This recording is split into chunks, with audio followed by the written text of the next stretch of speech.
sa kubang. Aking nakita, babaeng saksakan ng ganda. Sinundan ko ang kotse, sinasakyan niya. Hindi ko nakitang may dumarating pala. Hindi ko naiwasan, kami bigla nagkabanggaan. Nung magkamalay, ay nasa ospital na ako. Nasikaso ng doktor na pili ng nanay ko. Biglang-bigla na lang ang nurse nandiyan na.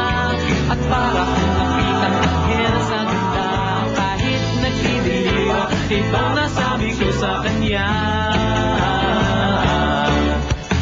Ale, nasa langit na ba ako? Ale, nasa langit na ba ako? Mama, kayo po ba si San Pedro?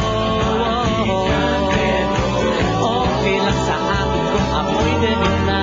Basta't ikaw ang lagi kong kasama.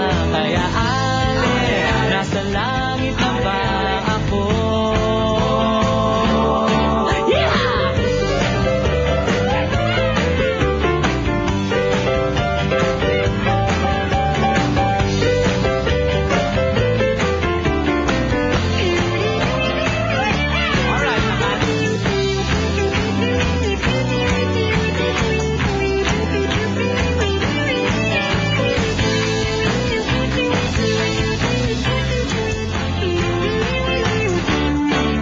Paglabas ko, niyaya ko na siyang pakasal.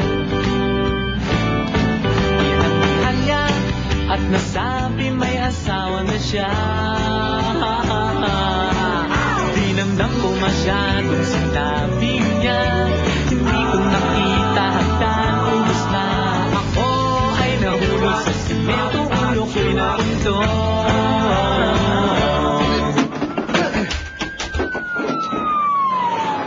Magkamalay, ay napunta naman ako.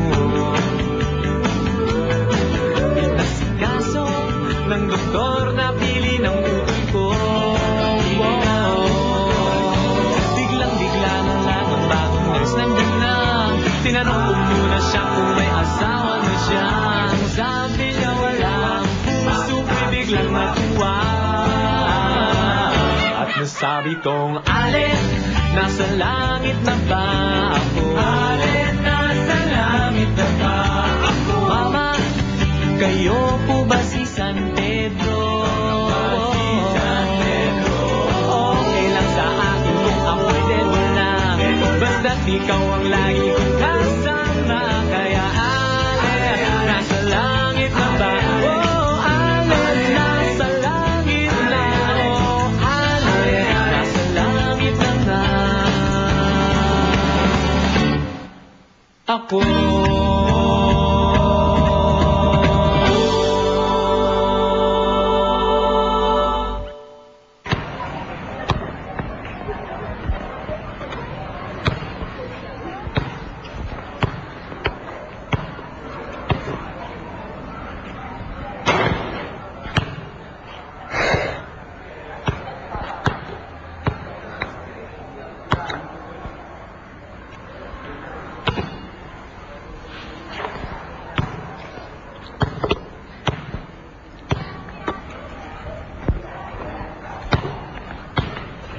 Andre!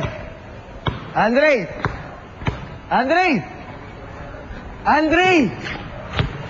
Andre! Andre!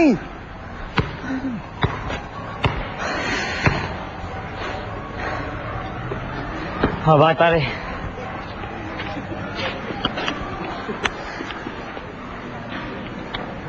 Galing kay Karen. Salamat daw sa pagsasama mo sa kanya nung tree planting ng weekend. Sige, pakisabi, thank you. Ba't di kayo magsabi sa kanya? Di ba siya pwede tawagan? O i-text? Bakit pare? Pare, huwag ka sana magalit pero simula ngayon, parang gusto ko siya iwasan eh. Ha? Bakit? Kala ba okay na kayo? Mahirap i-explain, pare. Kasi nakakasakal na eh. Pero, basta pagka meron tayong libreng oras, kwento kita. Sige, pare.